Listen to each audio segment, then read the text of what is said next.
Hello, folks. I'm OdinSpack, and welcome back to 33 years and counting of my favorite games. This is part 30, the year 1993. And I'm sorry these have taken a little while to get out here. I've been working really hard on the Stacked Game Marathon, which is a charity marathon that I ran twice last year, and we're doing it again this year. It involves 40 plus creators. It's full of speed runs and playthroughs and multiplayer and all kinds of other stuff. So please check it out. This one specifically is October 21st through the 23rd. So please check it out anytime. I'll have links in the description. I know it says date the video if you're watching this like a year or two from now. However, this event itself, this Stacked Game Marathon, isn't going anywhere. So even if you're watching this later, I should have, more content coming to that channel, the Twitch channel, the YouTube channel, wherever it is in the future. So this is future proofing it. But I've put a lot of work into it, so please check it out. And I'm not the only one who has lots of people involved in this. But anyway, I want to say that real quick just because I know these have taken a while to get out. However, we are going to get this finished. I said this in a community update. We will get this project finished before the Stacked Game Marathon starts. So I have I think 6 or 7 more of these to go. So let's get going. Let's start with the honorable mentions for 1993. First up is The Legend of Zelda Link's Awakening. I would like to believe this might have been a top 3 had the Switch version. Well, had I not played the Switch version, which was pretty recently. I think it was this year I played it. I think so. It was either this year or late last year. I think it was this year. But if I hadn't played that version, I think this would rank higher. I just don't think this version is. I just think the Switch version, they just did such a better job on it. I really do like it a lot. But that's not knocking this one. I'm not saying this is bad. It's still an honorable mention. It's got a great soundtrack. I think this is the best of the Game Boy Legend of Zelda games as far as soundtracks go. I really like this one, especially the dungeon themes, a lot more than I do the Oracle games. So I think music, they got it right for Link's Awakening. And I think the gameplay itself isn't anything crazy. I mean, there's only 2 buttons you can use on the Game Boy, so there's only so much you can do there. But I think they got the gameplay right. It's a quick playthrough. It's not a very long game, but it is a very solid Zelda experience. So there you go, Link's Awakening. And my other honorable mention is gonna go to Rock and Roll Racing on the Super Nintendo. This one is kind of up here as nostalgia slash like in jokes with my friend group. I know it seems really silly, but I really do appreciate this game because it's one of the more solid isometric racing games that I've played. There's quite a few I feel like on NES and SNES, and maybe that's it. But this one, obviously the soundtrack, it has MIDI versions of actual rock songs, so that's kind of cool. But I think just the gameplay itself is solid, and the fact that it's 2-player split screen, and you can do the campaign like that too, definitely ups it there for me. That's how I enjoyed it the most growing up. Definitely renting this one, playing it with my siblings. So, all right, there's my honorable mentions. That's it. Let's go into the bronze medal for 1993, and that's going to go to the Incredible Machine on the PC. This is a little bit of an obscure pick here. This one is those machines that for some reason the name's not coming to me right now, even though I literally watched an episode of Degrassi lately that had these machines in it. But the machines that do one thing to do another thing to do another thing to do another thing, and it eventually does some simple task. And I'm sure you guys will comment. Maybe I'll remember what it is by the end of the video. I doubt it though. Rube Goldberg machine. That's it. I figured it out. I remembered right now. That wasn't edited. I swear. I remembered it right now. Anyway, this game is like making a bunch of those. That's the simplest way to put it. It's got a really cool soundtrack. It feels like the kind of game that maybe wouldn't have a great soundtrack, but it does. So you just make a bunch of those machines. But it's not exactly I mean, it's called the Incredible Machine. It is essentially what the game is. You're trying to every stage has an objective you're trying to do. Like the first one is you got to put the basketball through the hoop, and I mean, hoop is very like it's a lot of like assuming stuff. Like it's just these ramps. That's the hoop for the game. So it's not like the objects aren't always like exactly what they are sometimes, but and anyway, there's like 90 something stages of the game, and it's all just puzzle solving. And it's a really fun puzzle solving game because when you figure it out, then it's really satisfying to watch it happen. There's multiple ways to solve each of the puzzles. Sometimes you don't even need to even use all the parts that they give you. It's just a really it's a really fun game just to kind of chill and figure things out. I really enjoy puzzle solving games like this. Um, I feel like I mentioned a while back when I talked about Mario vs. Donkey Kong 2 March in the Minis. That's I feel like that game. I mean, it's definitely not the same kind of game, but I like that style of just like trying to figure out how to do something perfectly. That's the kind of puzzle game that I like. Now, I do like the like versus like Tetris Attack and Tetris and stuff like that games. Like those are fun too, but I like actual like puzzle solving games. Give me one of those and I'll be addicted for sure. So definitely one that you should check out. You should look it up if you've never heard of it before. I wouldn't be surprised if you hadn't heard of it before, but definitely give it a look.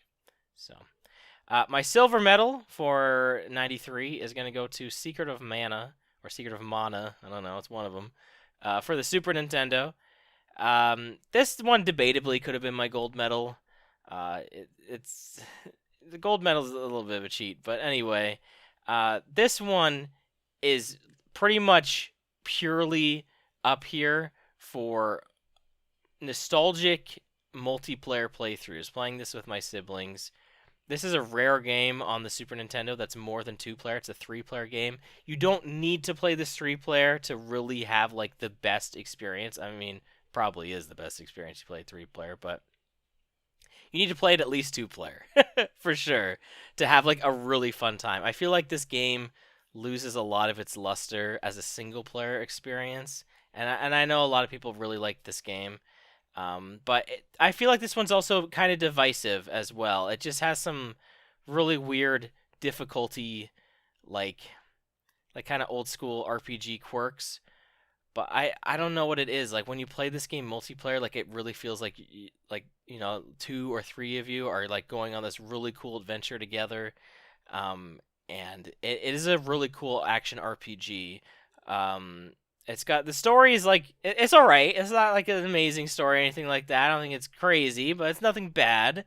I think it's got an alright story. The characters aren't like silent protagonists or anything like that, which is nice. I enjoy that they actually like hear their thoughts and they have emotions. That's really nice. Now it seems like weird to point that out, but I feel like a lot of games I feel like of this era definitely have a lot of like silent protagonists. So it's none of that. So your characters actually have emotions, and the music in this game is just like amazing, like absolutely amazing music in this game. But one thing that really sells this game is the level up system. So one game I don't like particularly is Final Fantasy II on the NES. That game has like an early version of how the level up system works in this game. So this game has like standard level ups where like you level up and you get like stats, but then it also has weapon and magic level ups. And as you level up specific weapons and magic with your characters, for the weapons, you get like new charge up skills that are like super neat. They start off really basic, like little jump slashes, and then they go into like, like Legend of Zelda Link spin attacks and all bunch of crazy stuff. So that's like really fun just to see like all these flashy attacks.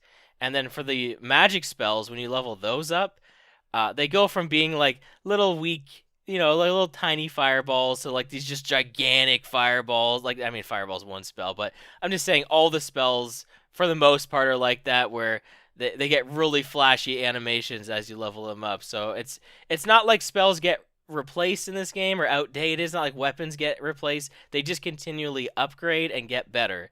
And it is just really cool to see all of that as you progress through the game. Now, its downfall is that it's kind of grindy when it comes to that. But I think again, when you play with friends, it's a fun game to level grind because just seeing all the new abilities that you get through the weapons and through the magic and that, I think that's like the coolest part about it. So as long as you're willing to put in some time to do the grind, you'll enjoy this game. So definitely check it out. And then my gold medal for 1993 is going to go to Super Mario All Stars on the Super Nintendo. Again, this one's kind of a cheat. This has had multiple versions. Like there's Super Mario All Stars plus World. I never grew up with that one. I mean, I guess that's probably like the better one. But I'm only putting this one because it was the original one, so I just decided to put this one on here. This is pretty much how I experienced. I want to say. I mean, like this game came out when I was what 4, so or 5. So this is pretty much how I experienced playing through the classic NES trilogy and Lost Levels for the first time. So I got my appreciation for some of my favorite games of all time through this collection, and it's cool. This is a fun one to play casually because if you're not like particular about certain mechanics and maybe even glitches in the game, then this is just a fun one. And this is probably the best one to play most of the games. I would argue, however, that Super Mario Bros. 1 on here, I would just play the original NES one for that one, just because like breaking bricks is like really weird for some. They like changed how the like physics worked. It's just really strange. I don't know how to explain it, but it. I mean, I'm again, it's probably something you wouldn't notice unless you actually play the original game. But I would play the original Mario one. But the other ones definitely are a great first time playthrough on here. They look really nice. The 16-bit music is it's a treat after hearing the NES songs. For the most part. Shoutouts to World 7 and Super Mario Brothers 3. Maybe better in the NES game. But this is kind of an unfair game, like because it just has so many games that I love. I love the original Mario Bros. I love Mario 2, and Mario 3 is like like one of my favorite games of all time. So it's it's not a fair this isn't a fair collection of games. It's kind of crazy. It feels like they don't do them like this anymore. Unfortunately, when they later ported this to the Wii, they didn't like give us the Plus World version, and it was just kind of like they just kind of gave us the Super Nintendo game on the Wii, which I mean, in hindsight, it's not like the worst, but I kind of after like Kirby's Dream Collection is just like such an amazing like collection on the Wii, which did come after, I suppose. But it's just like I wanted so much more when like it was supposed to be like the celebratory release for the Wii. I'm not knocking this game. This isn't like knocking points or anything for this. I'm just pointing out that I kind of wish they did a little more with Mario All Stars when they released it on Wii, but they didn't. But whatever. It's a great game. It's a great bunch of games. So this is play it for sure. Probably play this one. Like I said, besides Mario 1, I would just play all of them on here. That goes for Lost Levels too, because All Stars has like a save at the beginning of every stage. Which I mean, like nowadays you can just do save states anyway, so it's not like a huge deal. But I mean, if you want to, legit play it, I guess you should probably just play Lost Levels on here, just because it does have that feature. So there you go. That's it. That's all I have to say. Next time we will talk about 1992. We're getting close to the end of the 90s. So thank you so much for watching. I've been OdinSpack. I'll catch you next time. Goodbye.